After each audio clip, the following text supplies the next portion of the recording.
Fear is a very powerful emotion on the human system. The common narrative with fear is that it creates distance between people.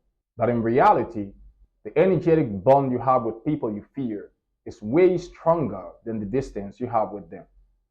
Sometimes even stronger than the bond you have with people you think you love. And I say this with caution because the human emotion is mostly generated by the person that's experiencing the emotion, although there may be external situations to trigger these emotions.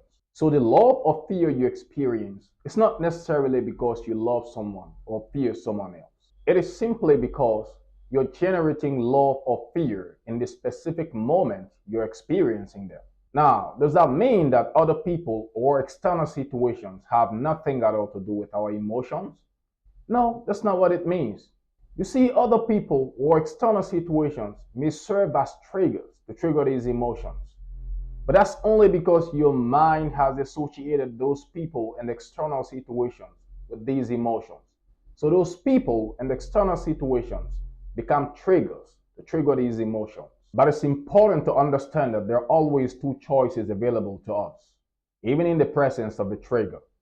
You could choose to generate the emotion or not to generate the emotion. Unfortunately, though, these choices are not going to be conscious in most cases, especially in a spiritual attack situation like gang stalking. So the target do not get to decide whether or not to generate these emotions. Once the trigger is displayed to the target, the mind is unconsciously triggered to create fear-based thoughts. And these thoughts will automatically send signals to the cells in your body to generate fear. This is the psychology that the attacker is taking advantage of in gang stalking to program fear into the mind of the target and establish fear triggers at the same time. That is why the attacker is taking advantage of every low opportunities to do these menacing things to the target. Because the more opportunities they can find to terrorize the target, the higher their chances of conditioning the mind of the target to associate them with danger. Now, fear and fear triggers are psychological conditionings, and they're mostly done at a subconscious level.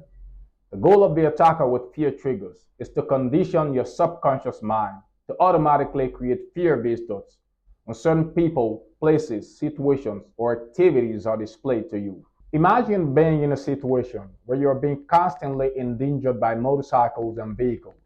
It's not uncommon for you to become terrified by witnessing an accident scene or hearing the sound of a motorcycle because the subconscious mind is going to start associating these activities with danger. That's why the attacker is surrounding you with activities that constantly remind you of accidents. This is how subconscious programming is done. Now, for most people, once the attacker puts them through these menacing activities for long enough, they become terrified of the attacker. And so the attacker and these activities now become fear triggers. Now remember, all of this conditioning is done at a subconscious level. So what's going to start happening to the target is that every time they see the attacker, fear takes over them. Sometimes the target really don't want to be afraid, but it just can't help it. The subconscious mind has already been programmed to associate the attacker with danger. And so by seeing the attacker, the mind is unconsciously triggered to create fear-based thoughts. And these fear-based thoughts will automatically send signals to the cells in your body to generate fear. That is how the attacker is able to trap the target in a constant loop of fear. Watch secret number 6 to learn more about that concept. Now, how do we deal with fear in a spiritual attack situation like gang stalking? Well, that's what challenging fear triggers is all about. You see, in a gang stalking attack, the attacker is taking advantage of every opportunity to program fear into the mind of the target. And in my experience, the best way to deal with a situation like this is to develop a strategy that allows you to actively override these fear programs in real time.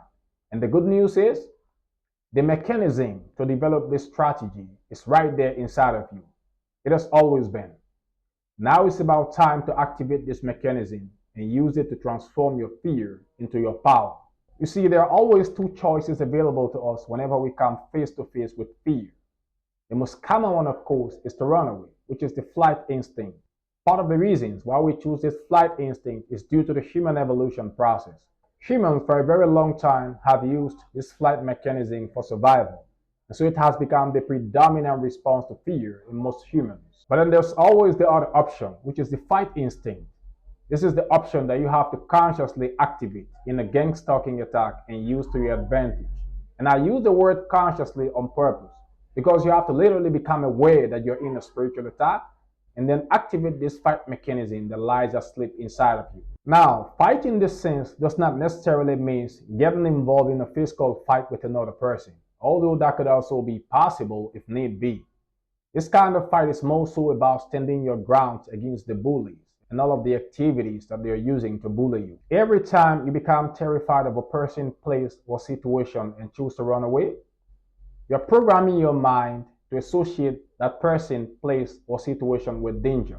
And so naturally, you will become terrified and run away again the next time those activities repeat themselves in the future. On the other hand, every time you stand your ground against activities that try to project fear onto you, you're programming your mind to disassociate those activities from danger. And so naturally, you will be more stable and comfortable around those activities the next time they repeat themselves in the future. Rewiring your mind to override all of these unconscious fear patterns is going to be a process, and the process is going to be challenging because for most of your life, the Matrix has used these same strategies to establish these unconscious fear patterns in your mind.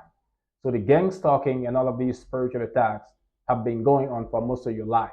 You're just starting to perceive it now, but if you sit down and take an inventory of your life, you will realize that these lower nature entities have been attacking you for most of your life. So now that you're becoming aware of these activities, here's what you need to understand. Every time you find yourself in a fear situation, the only way to tell the mind that there's no danger is not to run from the situation. Because the moment you run from the situation, the mind at a subconscious level will automatically associate the situation with danger. This is how unconscious fear patterns are established over time. By facing the situation and not running from it, you're conditioning the mind at a subconscious level to disassociate the situation from danger. So the mind knows next time not to create fear-based thoughts around that situation. That is how you gradually overwrite these unconscious fear patterns. So by constantly challenging these fear triggers, you will eventually arrive at a place where these activities become ineffective against you.